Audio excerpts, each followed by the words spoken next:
Swear.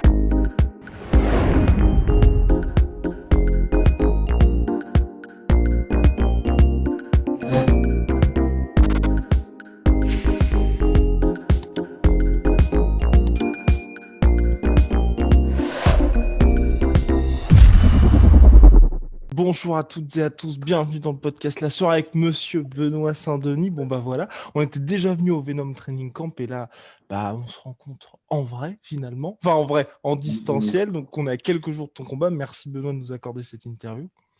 Bah, écoute, de rien, ça me fait plaisir. C'est important d'avoir des gens qui sont passionnés et puis qui nous suivent et nous soutiennent, quoi. Donc c'est super sympa de vous avoir. Oh, formidable. Je vais commencer directement. Bon, première question finalement. Là, toi, aujourd'hui, tu es un des noms qui monte vraiment dans le MMA en France et puis même, j'ai envie de dire, en Europe et au-delà. Est-ce que là, tu commences à le sentir un petit peu? Bah, écoute, je sais que les performances qu'on réalise avec Daniel jusqu'à présent, elles sont de qualité. Et ouais, j'espère encore faire une super performance ce dimanche. Et ouais, bah, je pense que ça se met, quoi, performance par performance. Quand tu commences à enchaîner les bonnes performances, tu commences à avoir une réputation qui grandit. Donc ouais, je suis fier du parcours accompli jusqu'à présent. Et bon, bien évidemment, on commence à se dire pourquoi pas le titre. Est-ce que toi, là, tu commences aussi à y penser au titre du Brave? Euh, Bah, pour tout te dire, au dernier combat, c'était déjà un combat contre l'ancien champion du Mhm. Brave, donc, qui devait déterminer le contender numéro un, donc que j'avais remporté au deuxième round sur un bras-tête. Et je pense que là, oui, la ceinture du Brave, je pense elle est pas loin. Si je confirme avec une belle performance ce dimanche, je pense que c'est quelque chose qui est vraiment envisageable du coup à court ou à moyen terme.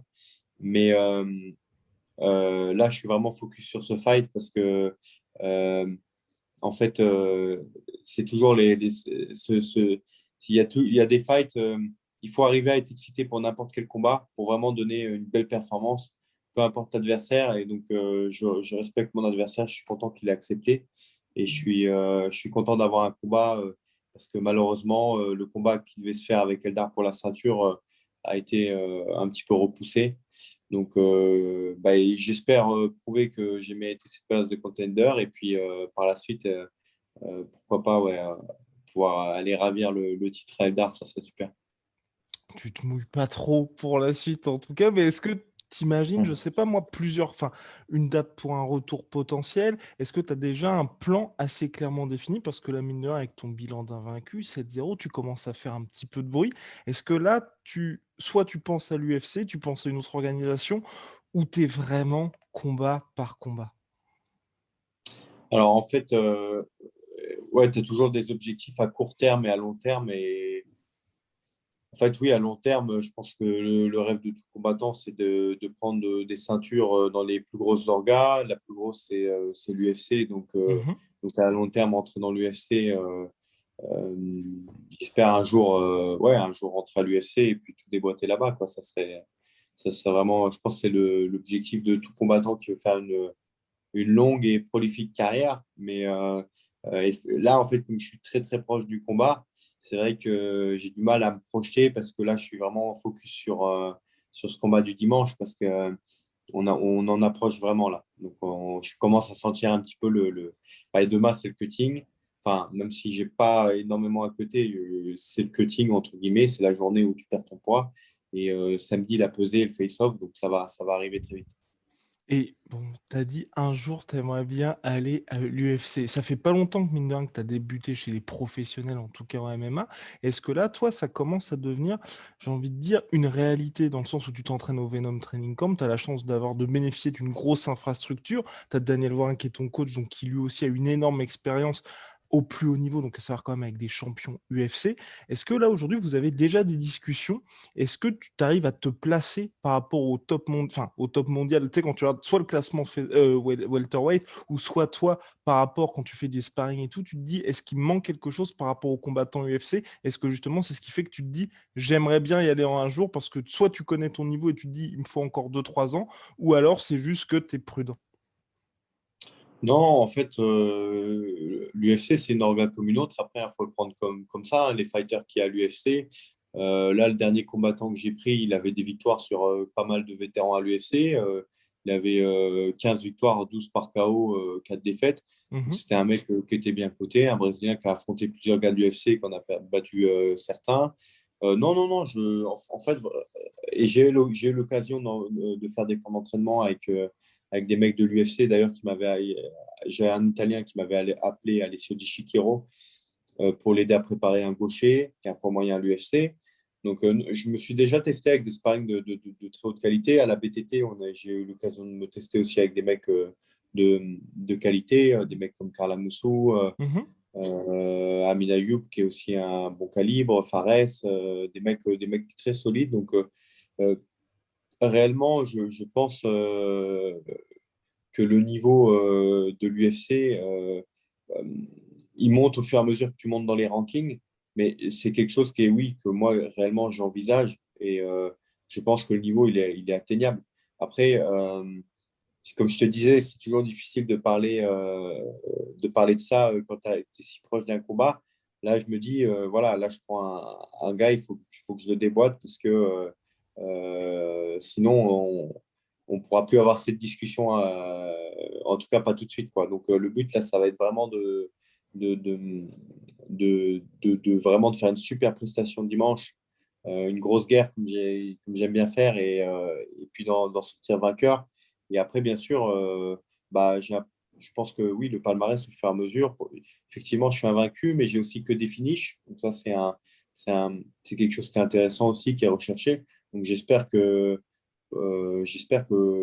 ça va payer. Le travail, il paye toujours de toute manière. À terme, l'excellence, ça paye toujours. Et là, Donc, toi, ce qui me surprend un peu, on va dire avec toi, parce que c'est comme tu l'as dit, tu n'as que des finishes en carrière, tu es invaincu, mais tu restes un peu sous les radars, je trouve. Est-ce que toi, tu es aussi de cet avis-là, ou par rapport, on va dire, aujourd'hui, quand on parle des prospects, tu que 25 ans en plus, donc quand même, mine de rien, tu as toute une carrière encore devant toi, mais tu as l'air d'être sous les radars. Toi, comment t'expliques ça?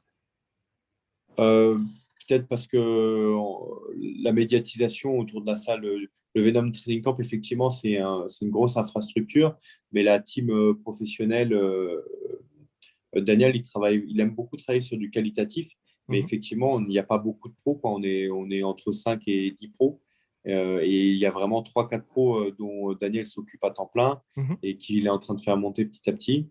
On a Mathieu et Jory qui tous les deux sortent d'une victoire, avec Mathieu la victoire la plus récente là, au FFA, sur un samboïste qui était très solide là, sur Louis Laurent. Donc non, non, je pense que c'est, oui, voilà, c'est le côté, c'est peut-être une salle qui est un petit peu moins médiatisée que par mhm. exemple le MMA Factory qui a une écurie en plus grand nombre, Ouais. qui a plus de monde. Il y a d'autres, en fait, il y a plusieurs grosses écuries en France, comme la Snake Team, il y a Hobby Fight, il y a Venom Mhm. Training Camp, Ouais. il y a MMA Factory. Mais je pense que nous, on a une écurie très qualitative, mais effectivement, qui, de par le peu de volume qu'on a, fait que malgré le fait qu'on ait des combattants qui sont vachement actifs, euh, euh, on essaie de combattre régulièrement. Parce que je pense que si tu veux être combattant à temps plein, il faut se donner les moyens, donc il faut arriver à enchaîner les échéances. Mhm. La première année, d'ailleurs, j'avais réussi à combattre 6 fois en 11 mois. Donc Ouais. ça avait été assez, ça m'avait vraiment créé une grosse ascension. Après, quand on rentre dans une grosse orga comme le Brave, on est bien sûr un peu plus freiné parce que les événements il y a un build-up derrière les événements, euh, avec un matchmaking, et il y a énormément de fighters à faire combattre, qui fait que bah, on combat un peu moins souvent, et il y a le Covid aussi qui s'en est mêlé. Donc, j'espère retrouver un peu plus de régularité en termes de combat. Et ouais, bah, la question là sous les radars, je pense que de toute manière, ça va venir avec le temps. Je pense que si je continue à faire des bonnes performances, ça va venir. Il y a d'autres mecs aussi qui sont très bons, je pense, qui effectivement passent un petit peu sous les radars aussi, parce que aussi, il y a aussi la question des KT de poids. Mhm. Les poids lourds, par exemple, sont beaucoup plus médiatisés que les autres KT. Mis à part, par exemple, les 70 kilos qui sont pour moi la KT reine à l'UFC parce qu'il y a toutes les grandes superstars qui sont là-bas. Mais sinon, en général, un poids lourd, quand il débute sa carrière, ça peut aller très vite. Poids lourd léger, ça peut aller très, très vite. Poids moyen, un peu moins vite, mais ça peut aller vite quand même parce qu'il n'y a pas. C'est des mecs, c'est des beaux bébés, quoi. Même un poids moyen, c'est un mec qui fait plus de 90 kilos hors combat. Donc, c'est des mecs qui sont assez rares à trouver. Donc, quand on a une qualité, médiatiquement, tu peux le faire monter assez vite. Donc voilà, moi je pense que je suis dans une caté qui est super passionnante parce que tu as énormément de tueurs à gages. Donc, les 70, 77, c'est vraiment deux catés qui sont super cool parce que voilà, tu as des mecs super complets, super durs. Euh, je pense que c'est les deux catés peut-être qui sont les mieux médiatisés aussi avec les 66 au très très haut niveau. C'est-à-dire quand tu as la ceinture de l'UFC dans cette caté-là, je pense que Mhm. tu es au top du top.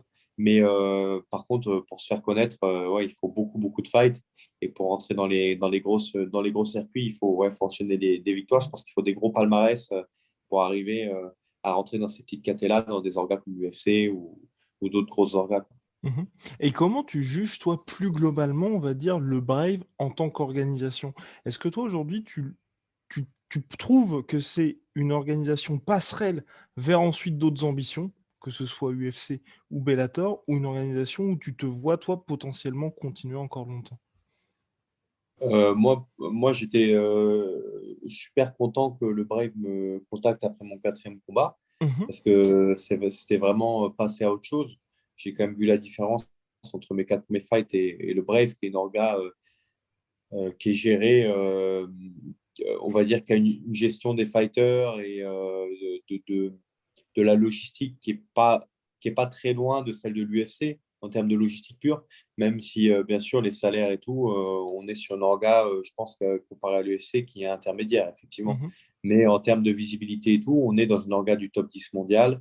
Donc, on est sur une grosse orga qui quand même permet de passer une échelle en visibilité. Je pense qu'à partir du moment où tu rentres dans le bref, tu rentres sur des adversaires, des ex-UFC, des ex-Bellator, des ex ou des jeunes qui montent, des prospects. Donc, tu rentres vraiment dans la cour des grands au niveau international, je pense. Et, euh, et donc, non, non, pour moi, c'était une super opportunité. Et je suis content d'y être. Alors oui, j'aimerais le plus vite possible combattre pour ce fameux titre parce que c'est quelque chose qui est prestigieux, un titre, peu importe l'organisation. Mais le focus, là, il est sur un certain Arcaïd Ramos et il est sur dimanche. Et plus globalement, là, si on revient un petit peu en arrière, toi, justement, tu étais dans l'armée. Là, aujourd'hui, tu es pleinement concentré sur ta carrière de MMA ou justement, tu gardes toujours un travail à côté. Est-ce que tu arrives justement à balancer les deux si c'est le cas? Alors, je dirais que je suis à 90% MMA, voire 80-90%, ça dépend des périodes, et à 20% encore dans le militaire en ce moment, en tout cas. Mhm. Donc, je garde un pied dedans, en fait, via le tir, via la sécurité privée avec Chiron Solutions, qui est une boîte avec laquelle je travaille pas mal, parce que le PDG de cette boîte, c'est aussi un ancien FS qui gère cette boîte et un ami. Donc, non, ça m'arrive de travailler quand même, mais on va dire que ouais, quand même 80% du temps dans l'année, 8 mois sur 12, c'est fight. Et tu dirais qu'aujourd'hui, ça, justement, toi, ça t'aide dans ta carrière de combattant ou c'est quelque chose, on va dire, pour rester un petit peu dans un cadre de vie un petit peu plus réel par rapport au sport de combat?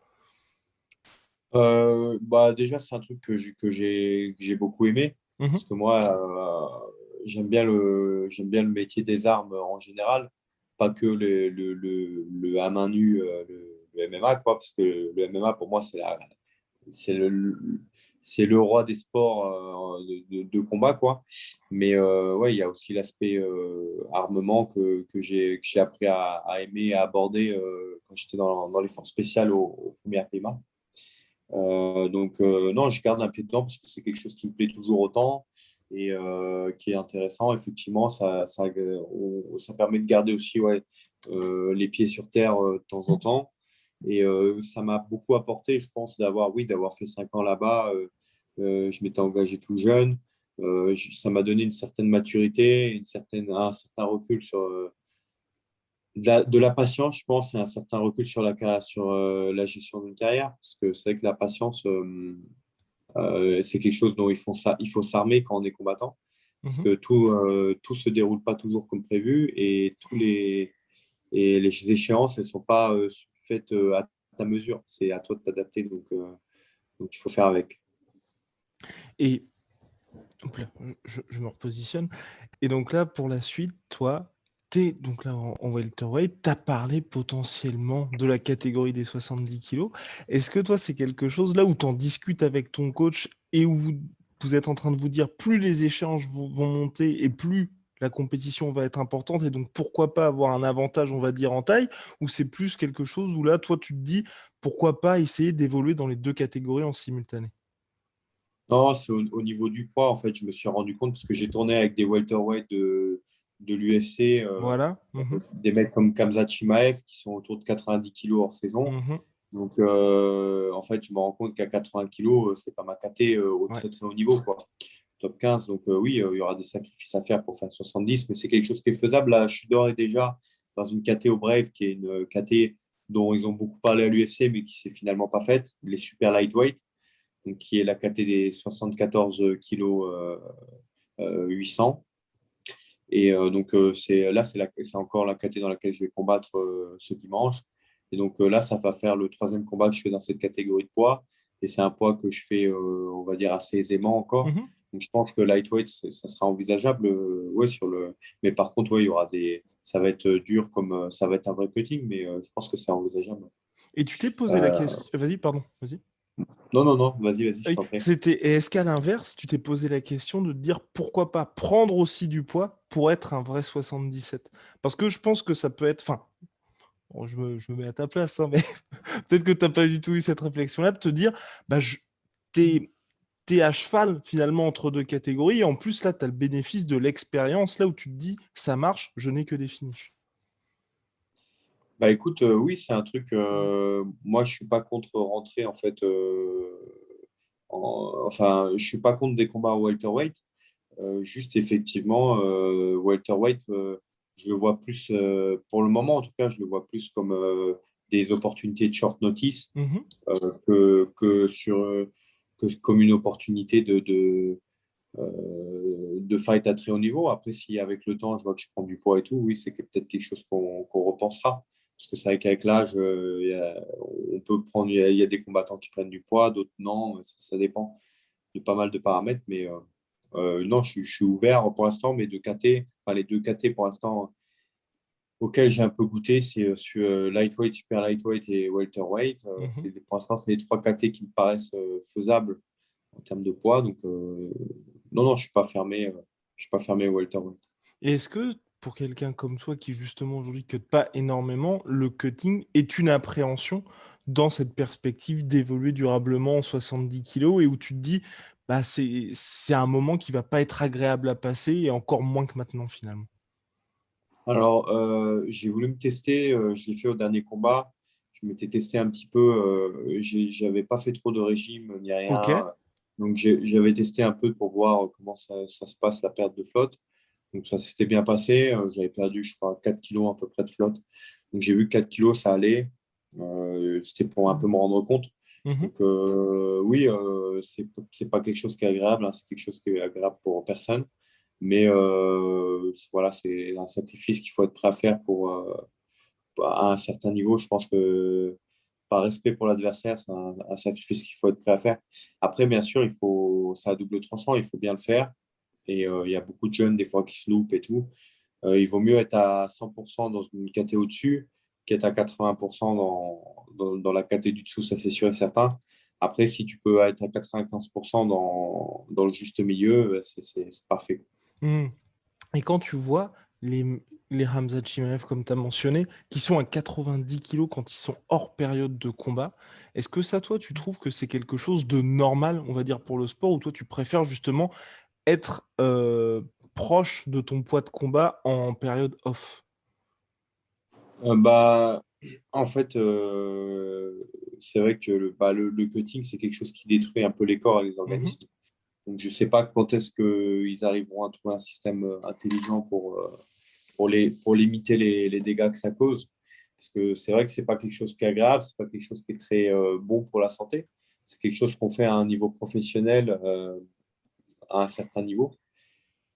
Donc, j'espère qu'un jour, je sais qu'au One, ils ont mis un espèce de système en place. J'avais entendu parler comme quoi les mecs étaient pesés longtemps avant pour voir régulièrement s'ils dépassaient, ils ne devaient pas dépasser un certain poids.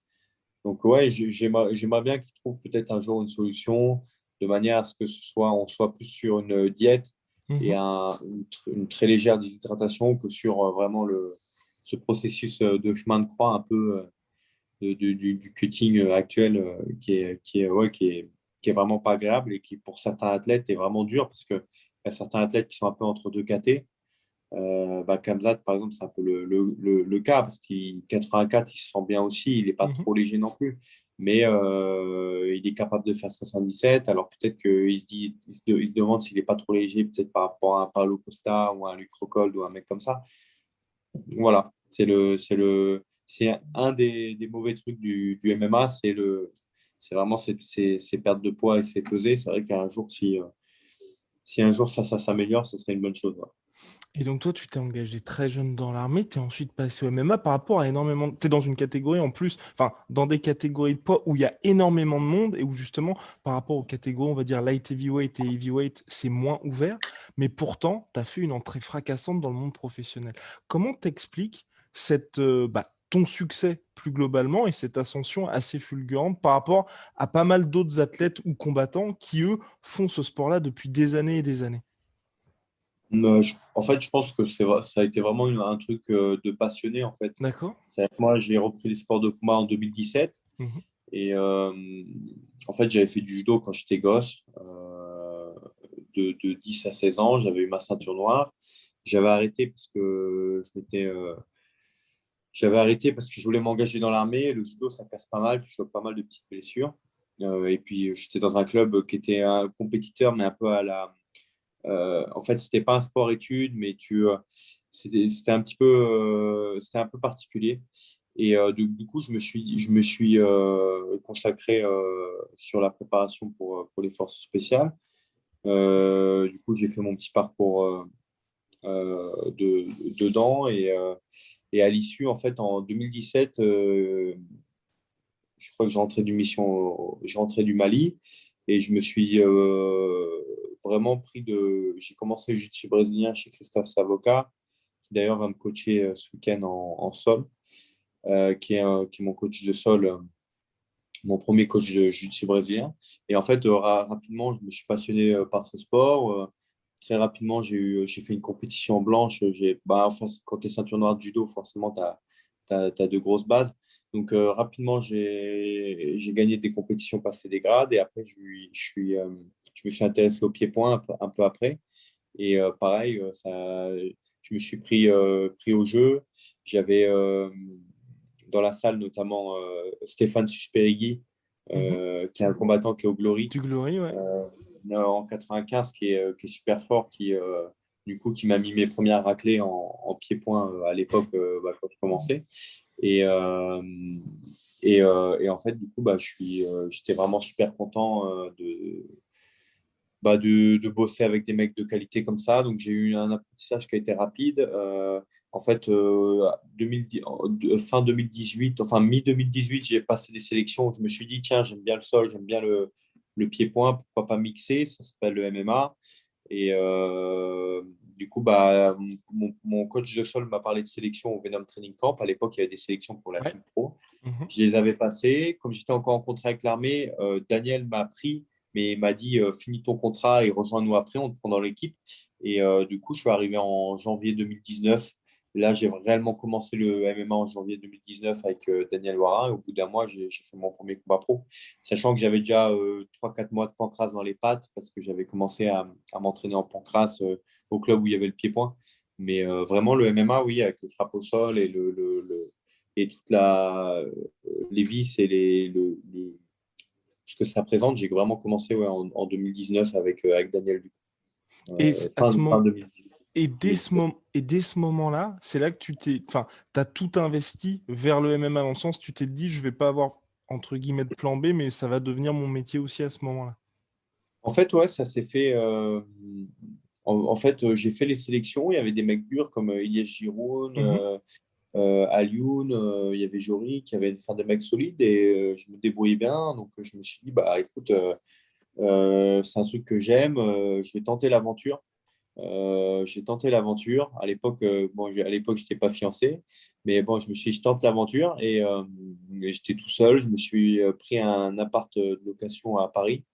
Euh, et voilà, j'ai tenté l'aventure, quoi. Et premier combat, j'ai gagné. Donc, je me suis dit, bon, bah, écoute, je lâche pas. Et après, j'ai enchaîné les fameux 6 combats en 11 mois. Et ça s'est bien passé. Donc, à partir du moment où j'ai signé au Brave, là, j'ai commencé à me dire, bon, bah, les primes et l'ambiance et l'entourage des événements fait que ça me paraît être possible de faire une carrière professionnelle. mhm. Et voilà. Non, après, voilà, ça s'est fait comme ça, quoi. Ok, d'accord. Ouais, enfin, quand même, c'est que c'était à la base, quand tu as dû prendre la décision, ça devait être un petit peu compliqué quand même, non? Ouais, ouais, bah, en fait, ce qui était dur, c'est de lâcher un boulot que j'aimais quand même, Ouais. bien rémunéré, avec un statut particulier, pour un premier combat où j'ai été payé 300 balles en Suisse, quoi. Donc, ouais, effectivement, ouais, non, au début, c'est un projet. Je savais que c'était un projet un peu bah, mon petit frère est étudiant en médecine. Mhm. Et lui, c'est dur aussi, en fait, et ça paye que très tard, mais les premières années sont très dures et tu as les fruits de ton travail assez tardivement. Bah, le MMA, c'est pareil, en fait. Si tu lâches rien, tu vas avoir les fruits de ton travail, mais ça arrive, c'est vrai, ça arrive pas du jour au lendemain. Il y a beaucoup de gens qui pensent que ça peut être rapide, mais c'est pas non plus du jour au lendemain. Hmm. C'est des années. C'est des années de travail. Personne n'y arrive sans des années de labeur parce qu'il faut monter le palmarès, il faut s'améliorer, il faut être au niveau des meilleurs et voilà. Donc, il y a Mais plein de choses à faire. Mais par rapport à ça, là aujourd'hui, tu es toujours dans le grind et justement ce processus d'arriver, d'atteindre les sommets et d'être, et là pour l'instant ça reste, même si tu es au Brave et tout, ça reste assez compliqué. Toi en fait, tu apprécies ces moments-là parce que même dans ton métier auparavant, tu étais aussi dans ce même processus-là où même si tu gagnais bien ta vie, c'était, enfin, t'allais quand même au charbon quoi. Et là, c'était de retour dans ce, c'est pas du tout le même univers bien évidemment, mais là Ouais. aussi, il faut cravacher pour pouvoir y aller. Et toi, c'est quelque chose que tu apprécies ça? Oui, bah oui, bah, j'aime bien le côté.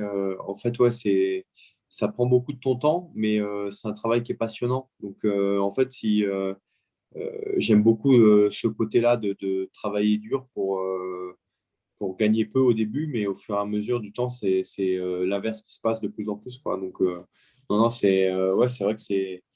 En fait, si tu es passionné par ce que tu fais, tu peux que être bien dans ta tête et dans ta vie, quoi, normalement. Et ça va être ma toute dernière question. Donc, tu as eu énormément de combats sur la première année. Là, le Covid a un petit peu stoppé tout ça. Est-ce que toi, c'est quelque chose... Et puis forcément, plus tu vas gagner des victoires, tu vas être titré. Ensuite, tu vas être dans d'autres organisations. Si tu es champion UFC, tu que deux trois combats par an. Toi, est-ce que c'est quelque chose que tu apprécies... Enfin, est-ce que tu apprécies de combattre énormément dans l'année ou c'est parce qu'il fallait être actif que tu as été actif finalement? En fait, je voulais rapidement arriver à un niveau qui me permettait de pouvoir préparer un camp d'entraînement et d'être serein au niveau financier, un minimum, quoi, d'avoir suffisamment de retombées pour rembourser ton coach, ton encadrement, ton camp d'entraînement. Donc, ça, c'est ce que me permet de faire le Brave actuellement. Et l'étape suivante, après, c'est vraiment de pérenniser ça. Donc, je pense que ça, c'est l'UFC qui peut te permettre de faire ça. C'est-à-dire de gagner des sommes d'argent qui permettent sur le long terme, bah, en fin de carrière, t'as pas si tu n'es pas bête, tu n'as pas à réfléchir à une reconversion, quoi. Normalement, elle est écrite, quoi. Donc, non, non, oui, au début, moi, j'aime être actif. Je vais pas te le cacher. Pour l'instant, je suis jeune, j'aime combattre. Donc, c'est vrai que j'aimerais bien combattre 4 fois par an, tous les ans. Après, voilà, avec le Covid, là, ça l'a vachement ralenti. Donc, j'espère que le rythme va de nouveau un petit peu se débrider parce que je pense que c'est quelque chose qui est faisable pour un combattant hors combattant du top 15. Mhm. Même à l'UFC, hein, les combattants qui ne sont pas dans le top 15, s'ils enchaînent les victoires, en général, ils arrivent à enchaîner 3-4 combats par an les 2 premières années de leur contrat. Et après, en fonction des performances, ils peuvent arriver dans le top 15 assez rapidement. Complètement. Monsieur Saint-Denis, merci beaucoup Merci à pour toi. ces Merci, 30 Guillaume. minutes d'interview. Et puis, c'est à suivre au Brave, 1er août. Il y a des Français, ça va être formidable. Bon courage et puis l'ascension Super. continue, hein. Merci. Os.